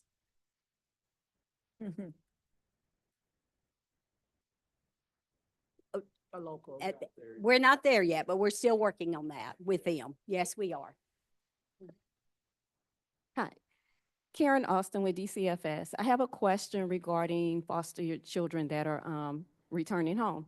So all youth in foster care receive CCAP and they qualify for the service no matter what.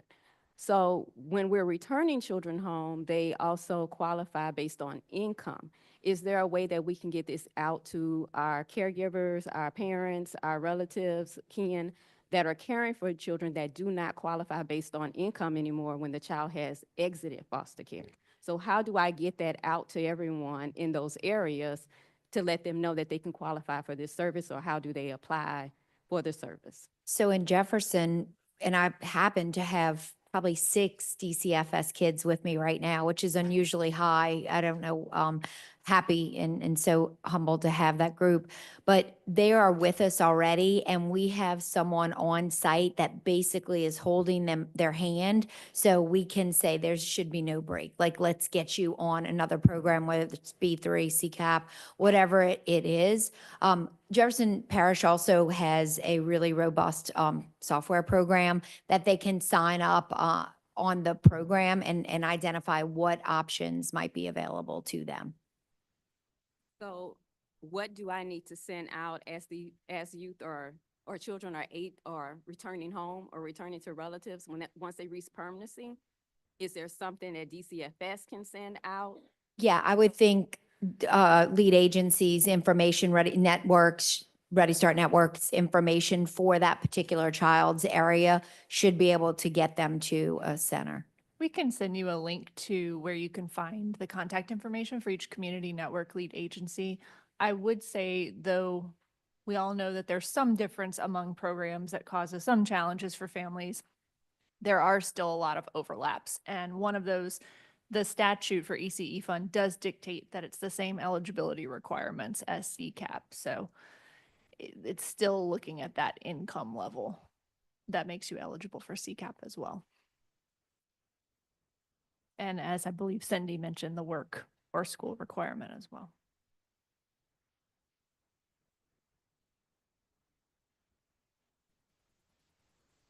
Passing it down. So not necessarily a question, I'll just make 2 quick points and you all are certainly happy to elaborate on this. So relative to Alexandria, I think we heard various points of the role of the Rapides Foundation. I texted with Joe Rozier, I don't think you'd mind me saying, one, how I think they did a fabulous job. Joe's the CEO of the Rapides Foundation, but I also think they wouldn't mind me saying, I think the incentive nature of the fund that was set up here was a key part of that consideration. I remember talking to them and saying, is it real? The state would actually match if we put something up and other locals put something up, that's real money?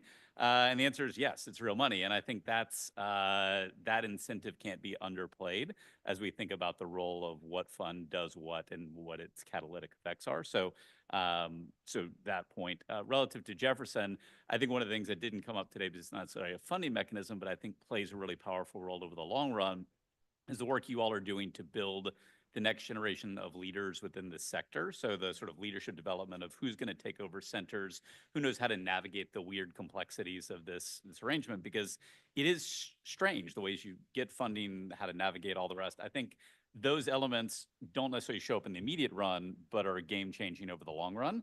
And it felt like it would be a missed opportunity not to highlight both of those just for this group and for others who are interested. Yes, Michael was very kind. Blue Cross Blue Shield funded our leadership initiative.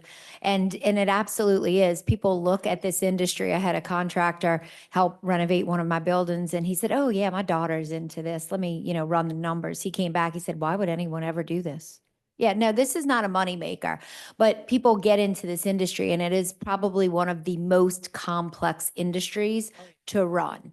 How do I charge the right amount that all families can access me, pay teachers a fair rate, and collect all these funds and keep people happy? It's tough. And so, yes, Jefferson Parish has a really wonderful leadership program to speak to how we can help develop leaders. Thanks for speaking to that, Michael.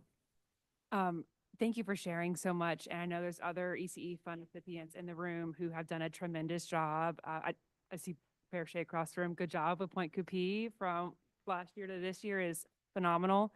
And to Michael's point, the incentive, right, this match is really what drives interest. And so a big part of that is that we need to be able to make the match at the state level, right? And so if we know that the fund generates about $15 million a year from those dedicated sources, but we're looking at $32 million, right, that we need to make a match for, we are going to fall short this session if we don't do something about it. And so I guess my first comment is just a comment and maybe like a nudge, all of our really impassioned funders that are contributing to the ECE fund. I don't know, maybe like give them a little cup of coffee and say, can you call your legislator and please like recommend that the legislature, holds true to their promise. So, maybe like the Royal Martins that you've been talking about, maybe call Mr. Martin and say, can you call your legislator? Because this is really important. So that's maybe how we can, as a commission, look to who our partners are, look to know, like, if you're a childcare provider, if you're a Ready Start Network, if you're a school board and you're in here, who are your partners, who are your funders locally and to ECE, and can they call their legislator? Because we hear legislators, not the ones in the room, but other legislators who are saying, I don't hear about ECE from my constituents. They don't necessarily seem to care. And we know that's not true, right? So let's get our friends and make sure that we can make this promise match this year, but that will take advocacy work because there's a lot of things that our state needs, and our budget is tight as always. And so, but ECE needs to be a priority. I know we have a lot of people who are really passionate about that. So that's my first comment. I'll go off my soapbox on that. But my other question really is also related, and maybe we can close this out with this, but from what I understand, how the ECE fund seats work is that you get a seat based off the funding that you have. Well, if that match isn't made, then half of those kiddos that you're serving are going to lose their seat. Is that right?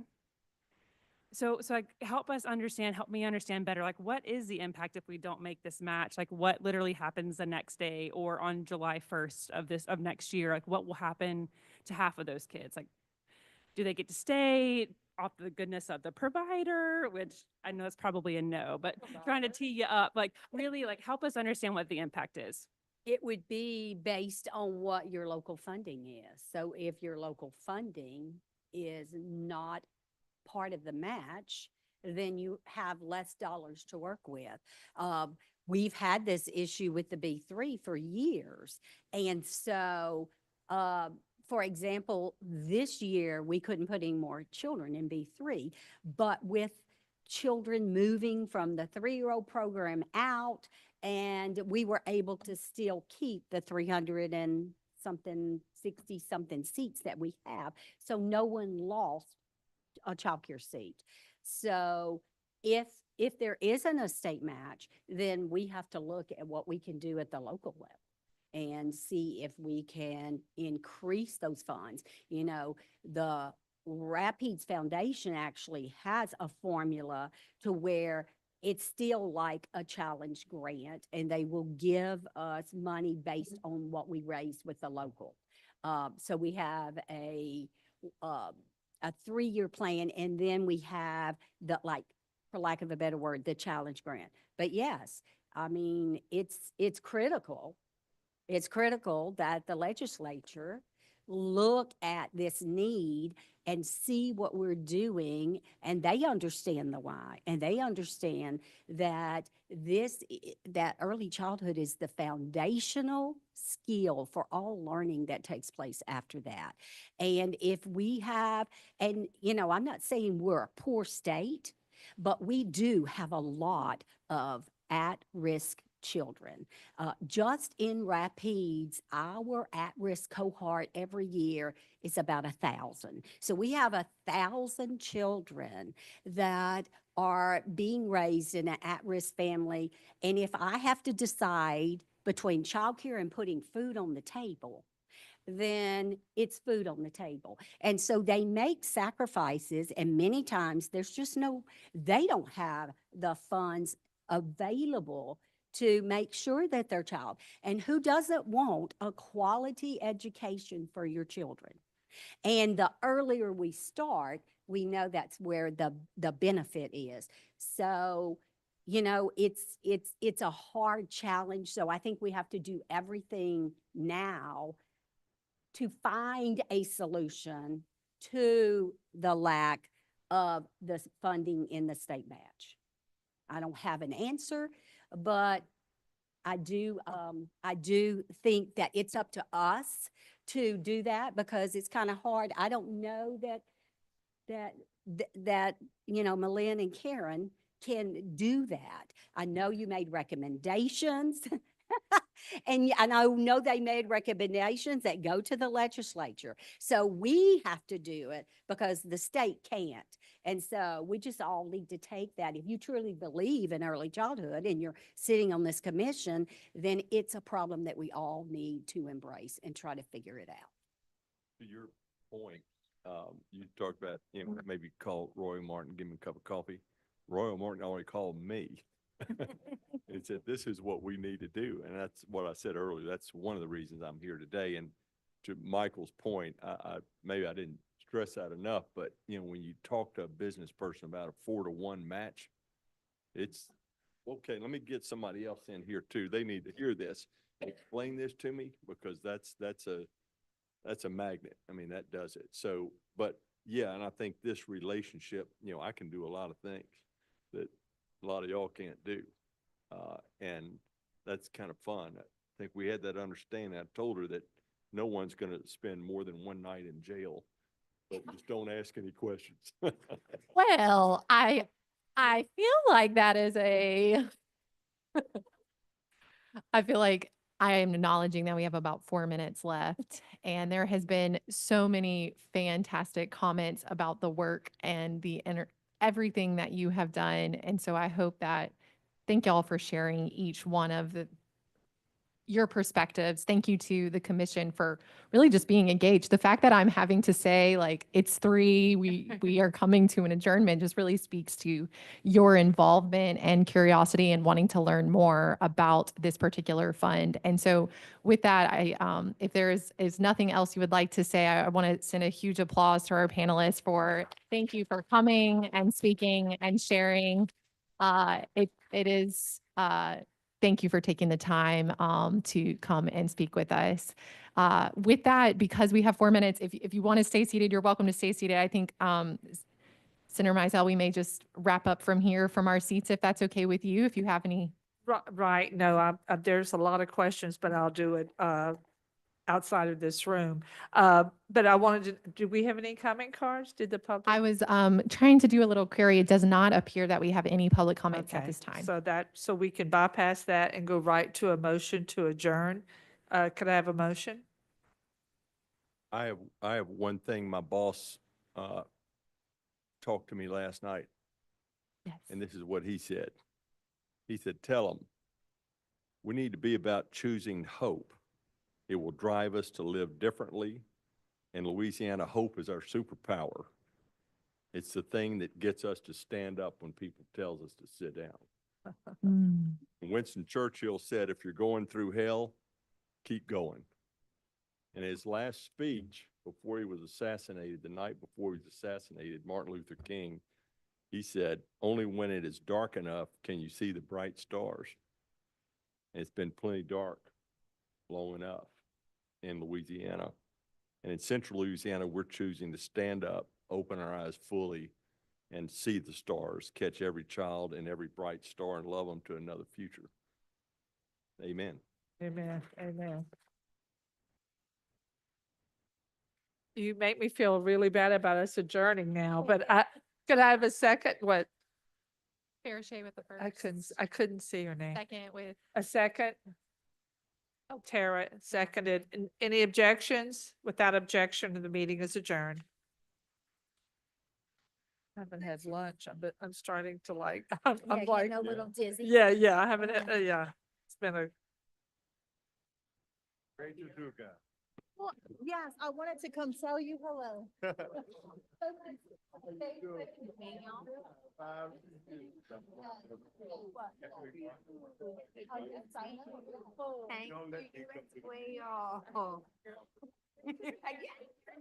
But I am birthday. I'm so happy to see y'all. Have to tell this family. I didn't get the money. No, that's my rock girl. Oh my goodness. Thank y'all for bringing her to me. Because when I tell you I love her, love her. Love her. She takes such good care of me. She, I know she talks about you. She misses you. oh my So yes, I will definitely tell her you said hi. Okay. Good to see you too.